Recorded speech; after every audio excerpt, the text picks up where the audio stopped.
နေတော့လူပြိုကြီးအပြိုကြီးတာလောက်ကြတော့ထူတော့ဘူးနော်ပြောရမယ်ကိစ္စမပြောရရင်တော့ကိုပေါ့လူပြိုကြီးတာလောက်တော့အပြိုကြီးနော်အိမ်တော်ရေးကန်ဒီမကောင်းမှုအမျိုးသားရောအမျိုးသမီးရောဘယ်လိုမကောင်းတာလဲရံပေါ်တတ်တယ်ရံမြတ်တတ်တယ်နောက်ကျအဲ့လိုရံပေါ်ရံများတဲ့များလို့ရှိရင်အိမ်တော်ကြီးကိုစိတ်ကုံလာတတ်တယ်စိတ်ကုံလာတတ်တော့မို့ခွဲခွာနေရတဲ့အကြောင်းကြောင့်ပေါ့နော်အလုပ်ကြောင့်ပဲဖြစ်ဖြစ်ခွဲခွာနေတော့မို့ကွဲကွာတတ်တယ်ဒါဆိုရင်တော့ဘာမှမကောင်းတော့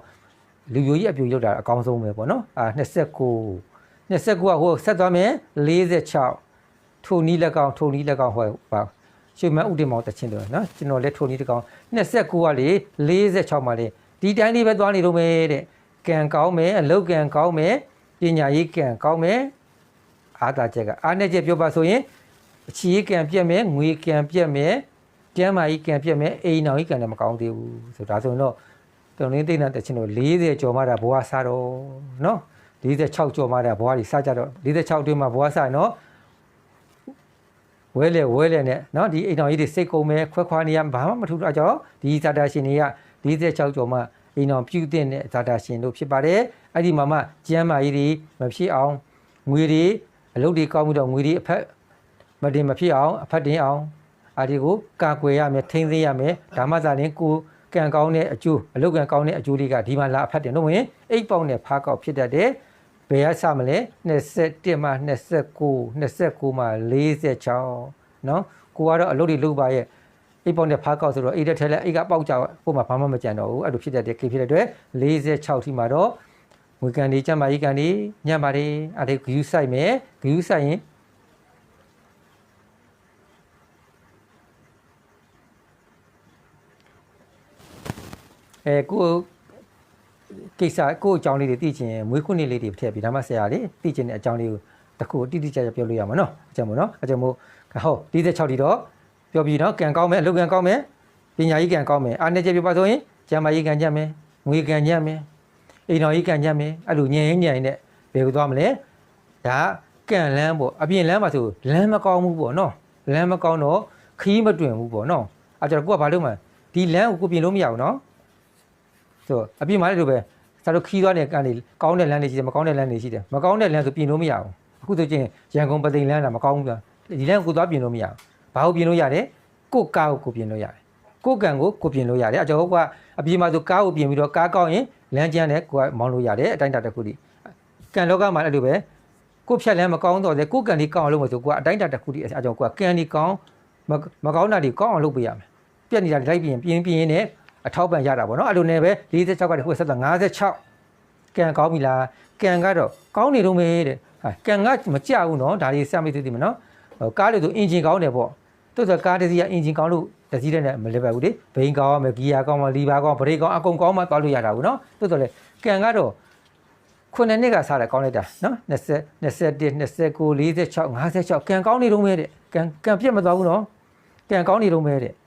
အားသာချက်ကကံကောင်းမယ်ကံကောင်းအလုပ်ကံကောင်းမယ်ဒါလေးသိထားမယ်ဒါလေးကအားသာချက်နောက်တစ်ခုကအိမ်တော်ရေးကံတွေလည်းကောင်းလာပြီတဲ့ဒါဆိုတော့46ကျော်တော့ဘာမှလုပ်မနေနဲ့ကြော်တာနဲ့လည်းအိမ်တော်ပြုတ်လိုက်တော့နော်46တဲ့ကျော်ရော56တွေကအိမ်တော်ကြီးအမျိုးသားရောအမျိုးသမီးရောအိမ်တော်ရေးကံတွေကောင်းတယ်တဲ့အမျိုးသားတွေကပိုကောင်းသွားတယ်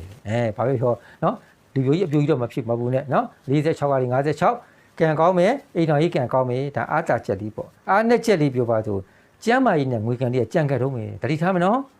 ်ကျမ်းမာရေးတွေညံ့တတ်တယ်ကျမ်းမာရေးအကြောင်းငွေကုန်တဲ့သူမို့ငွေတွေအကြောင်းဟိုယင်းနှမြုပ်နှံမှုလွဲမှားမှုကြောင့်ငွေလေးတွေကုန်တတ်တယ်ငွေကံပါမလာသေးဘူးနော်ကျမ်းမာရေးကံတွေပါမလာသေးဘူးအားနဲ့ချက်တွေပြောပါဆိုလို့ရှိရင်ဒါဒီအားနဲ့ချက်တွေပြင်မယ်ဆိုရင်ဘာပဲပြော46ကနေ56ကတော့အားသာချက်များတယ်ဗောနော်အားနဲ့ချက်တွေကကျမ်းမာရေးနဲ့ငွေဒါလေးပဲတွေ့ခဲ့ရတယ်ဒါဆိုလို့ရှိရင်တော့ဟိုဒီဇာတာရာဇဘွားရဲ့အကျိုးတွေရပြီတူတော့ပြောလို့ရပြီဗောနော်ကိုကပြုတ်ပြင်သွားမယ်ဆိုရင်46 56ကနည်းနည်းလေးလှုပ်တာများလှုပ်လို့ရပြီပေါ့နော်ကိုလှုပ်တဲ့လောက်နောက်ကကပ်ပါလိုက်နိုင်တယ်အဲဆိုတော့56အဲ့လိုနဲ့ပဲ56ကခုပဲဆက်သွားမယ်စာတို့ကမတိမချင်းသွားမှာဒီဟာတွေမန္တလေးသွားသလိုပေါ့နော်မန္တလေးမရောက်မချင်းမောင်းမှာဂျားမျိုးတွေဖြတ်မယ်မန္တလေးရောက်မောင်းမှာဘူးနော်အဲဆိုတော့ဒီ56ကလေ85ကံကောင်းသေးတာကံကကောင်းနေတော့မယ်တဲ့ကံအားလုံးဝမကြဘူးနော်စိတ်တော့မလွတ်နိုင်ကြတော့ပျောက်ပြီပေါ့စိတ်တော့မလွတ်ကြလို့ပျောက်တာတော့ပြန်တက်လာလိမ့်မယ်နော်ပြန်တက်လာလိမ့်မယ်ဆိုတော့ 85ဒီကန်ကြမသွားဘူးနော်ကြမသွားဘူးကန်ကောင်းနေတဲ့အိမ်နောင်ကြီးကန်လေကောင်းနေတုံးပဲတဲ့ဘယ်သူတွေကောင်းတာလဲဆိုတော့အမျိုးသမီးတွေတဲ့ကန်56ကဒီ85မှာကန်လဲကောင်းတယ်အိမ်နောင်ကြီးကန်လဲကောင်းတယ်တဲ့အမျိုးသမီးတွေကအမျိုးသားတွေကြတော့အိမ်နောင်ကြီးကပြန်ပြတ်သွားတယ်ဒါဆိုရင်တော့အမျိုးသားတွေအိမ်နောင်ပြုတ်မနေနဲ့တော့46တိရတဲ့မကောင်း10နှစ်တာကာလနဲ့တော့အိမ်တော်ကြီးပေါင်းနေနေတော့ဒီလိုကြီးတာလောက်တော့နော်56ကျော်တော့ကန်ပြန်ညက်သွားပြန်အိမ်တော်ကြီးကလည်းပြန်ပြတ်သွားတယ်အဲ့ဒီမှာအားနဲ့ချက်လေးပြောပါဆိုကျမ်းမာကြီးနဲ့ငွေလေးကပြုတ်ကြပြန်ဆိုတော့ဒါဆိုရင်ဒီစားသားရှင်သတိဂရုစိုက်မယ်နော်ကျမ်းမာကြီးနဲ့ငွေကြီးဟာဒုက္ခပေးမှာကျမ်းမာကြီးကြောင့်လားဒီဟာကြောင့်လားဆိုတော့အကျွန်တော်ဒီဟာကိုကွာသိထားတာဒါဆိုရင်ဒီစားသားရှင်တွေက56ကလေး85မှလည်းဓာလီကကြံခဲ့တယ်ဆိုတော့ဒါဆိုဒီတစ်ခုတော့ဒီအပေါ်လေးတစ်ပေါ်တော့ပိတ်ပေးဖို့လိုရတယ်မပိတ်နိုင်ရင်ကိုယ်ကံကောင်းပြီးတော့အလုပ်တွေကောင်းတဲ့အကျိုးတွေကအချင်းကြီးဖြစ်တတ်တယ်ငွေတွေအဖတ်မတင်တာငွေတွေမစုမိတာတို့လက်လွန်သွားတာတို့ချီတို့ပြန်မရတာတို့ဆိုတော့အစင်မပြေဘူးပေါ့နော်ကိုစူးစမ်းကြံစီလောက်ကင်ထားတာလေးကကိုယ့်အတွက်မဖြစ်ဘူးသူများအတွက်ဖြစ်သွားပြီဆိုအစင်မပြေဘူးအဲကြောင့်မို့ဒီဇာတာရှင်တွေက56ကတည်း85မှာလဲကံတော့ကောင်းတယ်အဲ့ဒီကျမ်းမာရေးညံ့တက်တယ်ငွေကြီးညံ့နေတယ်ဒီဟာလေးကတောက်လျှောက်ကိုပါလာတာ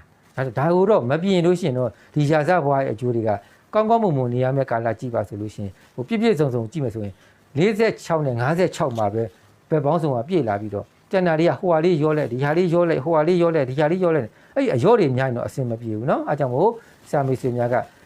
ထဲမှာသုံးချင်းတာတာရှင်ရာဇဘွားတနည်းတာသမီးတွေပါရှိခဲ့မှာဆိုရင်ကိုယ့်ရဲ့ရောက်ရှိနေအသက်ပိုင်းခြားတယ်ဟိုရှေ့မှာဘယ်တော့ကြံသေးတယ်ကိုယ့်အောင်တွက်ဖို့တွက်လို့ရှိရင်ငါဘာတွေလုပ်တင်လဲငါဘာတွေလုပ်ရမလဲဆိုတာလေးကိုသိရှိနိုင်ဖို့ပြင်ဆင်နိုင်ဖို့ဆင်ခြင်နိုင်ဖို့ဆိုပြီးတော့ဆရာကစာမေးစများကိုမြစ်တာရှေ့ထားပြီးတော့ညစဉ်၈နာရီခန့်အချိန်လေးမှာညစဉ်ဟောပြောပြတော့မှာဖြစ်ပါတယ်လို့ပြောကြရင်းနဲ့လက်ဖြစ်ကြရင်တော့တောင်းဆိုထားတဲ့အကျွင်းလေးကိုဆရာဟောပေးမယ်စာအုပ်ထဲမှာတော့တို့ထားတယ်တိုးတော်လည်းဆရာမလေးကလိုက်လေးစင်ကန်ဒီတွေမှာဒါလေးပြောထားခဲ့တဲ့ဆရာကလေဟိုပြောထားပြီးသားဟာလေးဆက်လွင်လာပါတော့လက်ဖြစ်ကြလို့ရှိရင်တောင်းဆိုထားတဲ့အကျွင်းလေးကိုဟောပေးမယ်ဆိုတော့ဟောပေးတဲ့ခါမှာတော့တောင်းဆိုတဲ့သူအကြောင်းပြုပြီးတော့အဲ့ဒီအကျွင်းအားလုံးနဲ့အဖွားအားလုံးနဲ့ဆက်သက်တဲ့သူတွေပါသိရှိနိုင်တာပေါ့နော်အဲကြောင့်မို့ကိုသိချင်တဲ့အကြောင်းလေးတွေရှိရင်လည်းကိုတွေ့တော်၎င်းအများနဲ့ဆက်ပြီးတော့၎င်းရှိရင်မြင်မြင်နိုင်ပါတယ်ဆရာအစဉ်ပြေတဲ့လိုက်လွှင့်ကန်ဒီတွေမှာလိုက်မလွှင့်ကလေးမှာတော့၎င်းဆရာမိထားတဲ့မိကွန်းလေးတွေကိုအတက်နဲ့ဆိုပြန်လေဖြည့်ချပြီးတော့မှဖြစ်ပါတယ်လို့ပြောချင်ကြလေးညဆရာရဲ့သုံးချင်းစာတာရှင်တနင်္ဂနွေတာသမီရာဇဘွားအမြရဲ့ဘွားကံလည်းအစီအစဉ်ဒီမှာနေထီတံနဲ့နေပြင်ချရင်တောင်းဆိုထားတဲ့အကျွန်းလေးဆရာဟောပြမှာဖြစ်ပါတယ်လို့ပြောကြရင်လည်းအားလုံးကိုနှုတ်ဆက်ပါသည်ပြကောင်းသောညချမ်းလေးဖြစ်ပါသည်ဗျာ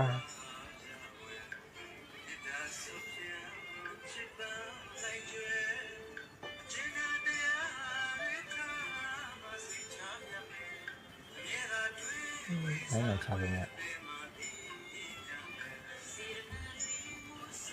လိုင်းစင်းကျင်တော့လိုင်းချလို့မရပြန်ဘယ်လိုပြ